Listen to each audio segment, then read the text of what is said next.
How you doing, nephew? It's your Uncle Jay, just getting back in from Africa and Europe, and I thought I'd let you guys in on some things that happened to me while I was there, and some things that people don't really talk about that happen a lot when you travel internationally, and that is your ass gets sick as hell, at least for a few days, sometimes for longer. On this particular trip, it was tough the first couple of days getting back, but it's getting better now. I'm feeling like my feet aren't in lead, but I got some thoughts on that. So whether you're a passport bro, purple pill, make sure you like and subscribe on the channel. I'm always trying to keep you guys upstate, not just about women and that sort of thing, but just about travel in general. So when you escape the matrix, you got somewhere to go. But here's the bottom line, man. If you travel internationally, the likelihood of you getting sick from food or just the environment is extremely high. And nobody ever talks about this shit. Because every time I've ever left the country, I've come back into the US, I've gotten sick. One time for a freaking month after coming back from Asia. This time it's not so severe, but I have a theory on that too. And that is the food in Africa is way less processed than the food here in the United States. Just way less processed.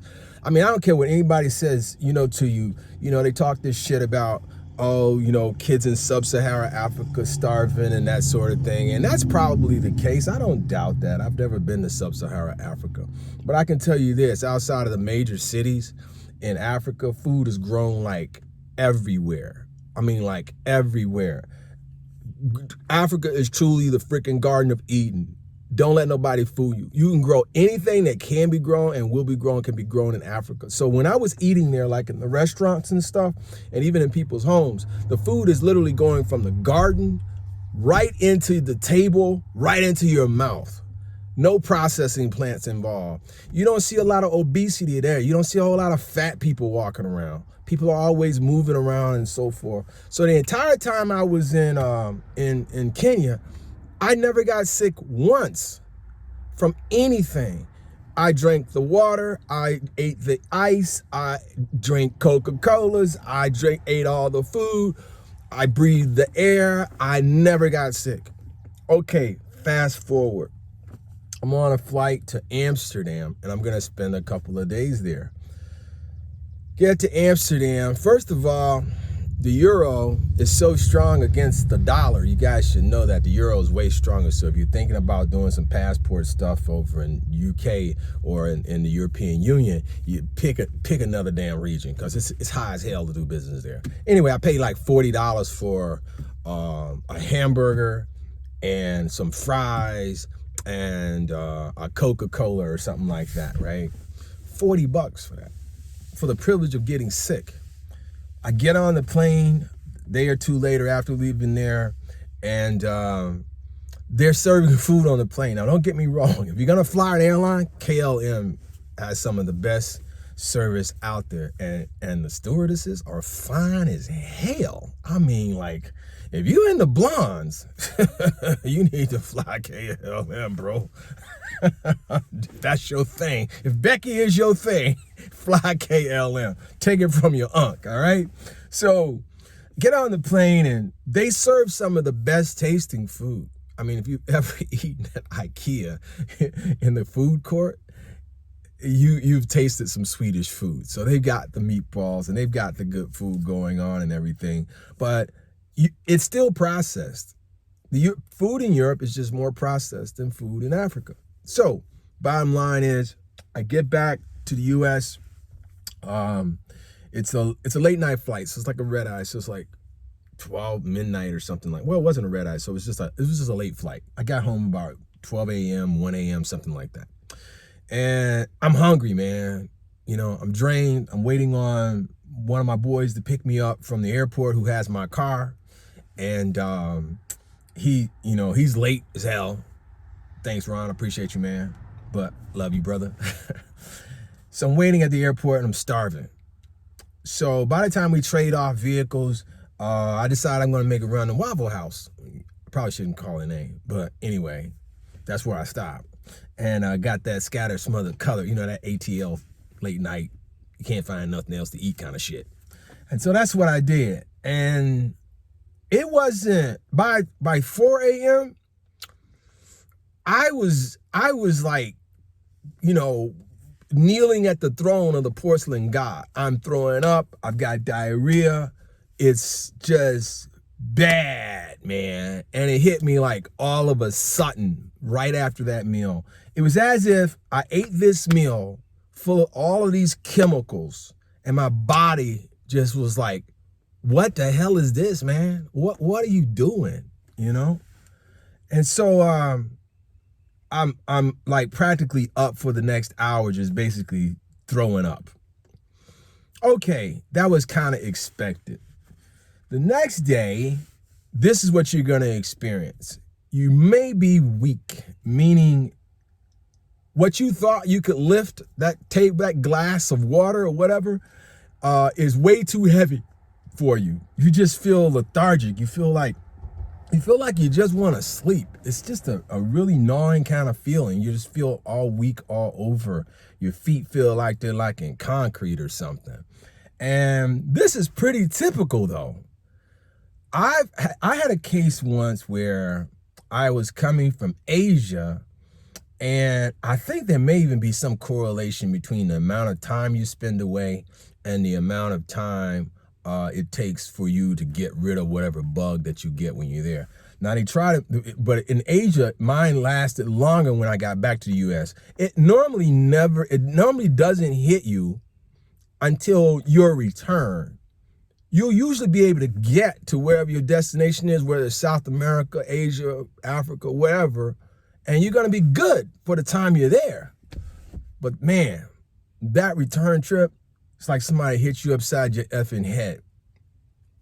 And so just be prepared that once you've gotten your passport stamp and you're returning back to this country, man, by the way, I was totally like saddened to have to leave Africa, man. It was almost like leaving home. I mean, literally it was. But that's a story for another day.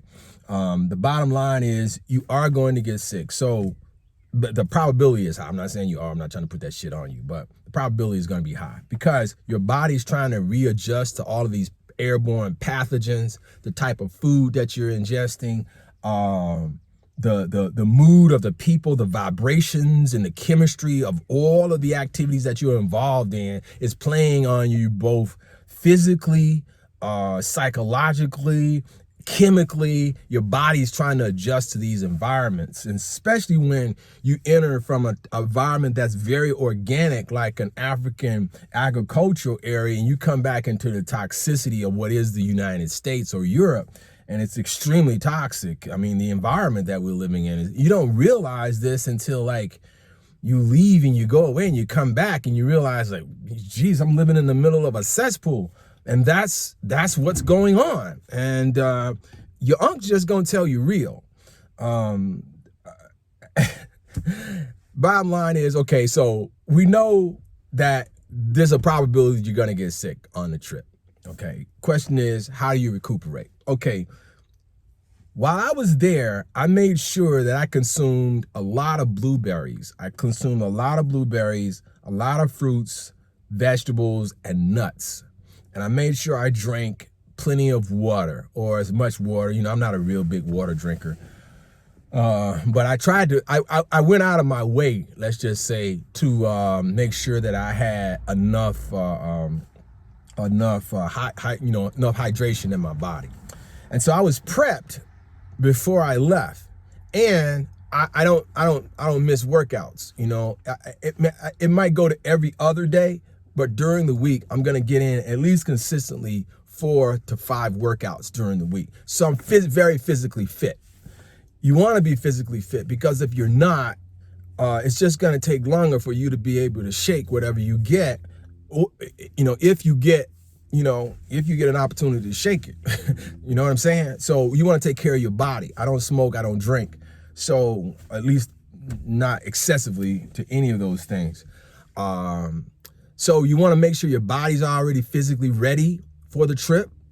You want to make sure that you're hydrating properly and you're eating a lot of natural foods to get your body and your white blood cells ready for this trip. Because keep in mind, you also spending 20 hours or more, if it's an international trip across any stretch of water, in an airplane that's pressurized, and you have all of these airborne pathogens inside of this airplane tube that you're just breathing in, man. So whatever the guy from Denmark has or whatever the girl from Germany has, by that trip is over, that air is filtered through that cabin 100,000 times, okay? And the probability of you picking up something there too, even if they got masks on, is gonna be high. It's just an isolated environment, and you're under pressure. Your body's under pressure, so your blood pressure is being affected, everything, all the arteries in your body are being affected. And that's another thing too. While you're on that flight, the other thing that I do is I make sure that I get up. Make sure you get up out of your seat on that plane, go to the back of the plane. If it's an international plane, it's probably gonna have rows in the middle and rows on either side. You can go back to the back of the plane where the stewardesses sit. And there's like a jump seat back there, and there's a hatch that's like an emergency hatch. But there's a nice galley back there. Basically, it's enough room for you to be able to do some stretching exercises. You want to get out of your seat, you want to stretch. Because what you don't want to happen is you don't want to have oxygen building up in your bloodstream, causing potential issues with blood travel and you know, I'm not a physician or anything like that. I don't even pretend to be, but it's just good to keep your blood circulating while you're on that plane under pressure, and that's a good place to do it. There's also a place in between the bathrooms and the bulkheads of the business class. There's like a little alleyway that goes from one side of the plane to the other side if it's a three-section aircraft. And you can go between these two little walls between the bathroom and where people are sitting, and you can stretch back there too. So I would put my hands over my head, stretch down, stretch my back, pull my legs up, stretch, moving, always moving around, keeping the blood flowing through your body. That's very important. There have been cases of people who have literally had heart attacks and stuff on planes because their blood pooled in one place because they sat in one position for so long. And I don't know if anybody ever was killed from it, but I've certainly heard of those types of things occurring. So you want to be conscious of the fact that you want to have a good diet, you want to exercise, you want to make sure that you're doing some type of moving around on the plane. And when you get back here and you're sick as hell, what do you take in order to be able to fight those pathogens and to heal very quickly? What I've done, and it's only taken me about 3 to 4 days to get over it, which is fast, especially for an old dude like your uncle. It took me all 4 days, and I'm feeling I'm probably about 95% right now. I still feel a little kind of funny, but I'm better than I was 2 days ago. But you want to make sure that you're taking a lot of electrolytes. I mean, your Gatorade products, I'm not a big fan of sodium-filled products like that, but it certainly helps to resupply the potassium inside of your body so that you're not deficient in potassium and vitamin D. You want to get Gatorade works, these Pedialytes. Anything that's going to replace the electrolytes inside of your body in addition to water is really, really good. You want to keep that stuff pumping through you. Now, it's going to come out as a liquid. No matter what hole you scoot it out of, it's gonna come out as a damn liquid. But keep that going through your body, all right? Keep drinking that. Stay on your berries. I'm a big blueberry, raspberry kind of fan. Stay on your berries, stay on your nuts. Keep that, going. And make sure that you are taking in some solid food, good quality food. If you're gonna eat meat, I know a lot of you guys out there, vegetarians and all that kind of shit. I'm not, I like meat.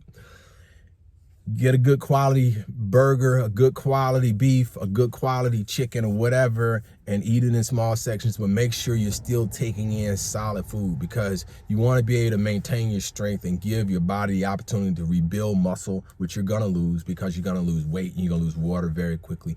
I know I'm probably down by now about probably 7 or 8 pounds easily just from that trip alone, because it's extremely stressful. And this is the kind of shit people don't tell you about. It's very stressful. So I want you guys to almost expect that there's gonna be an adjustment period when you're entered back into the United States or back into the UK or whatever from wherever you've been traveling. So I hope these tips have helped you guys a bit toward recognizing that, hey, international travel, being a passport bro is a cool thing to be. It's a great lifestyle, but there are some challenges that come with it, and you're not the only one that's having that challenge. Particularly if your uncle runs across an issue that I think I need to share with you, I'm going to make sure that I share it with you. Now, I'm loving doing this channel. I'm loving the response from you guys.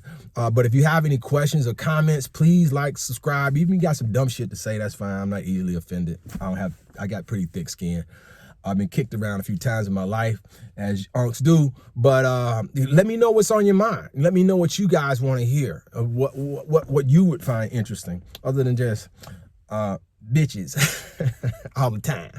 At any rate, hey, you know your unks got you in my heart, man. I love you guys. So like and subscribe to the channel. Real Uncle Jay. You know who we do. You know how we do. And I wish you guys the very best. And thanks for tuning in. We'll see you. Be good.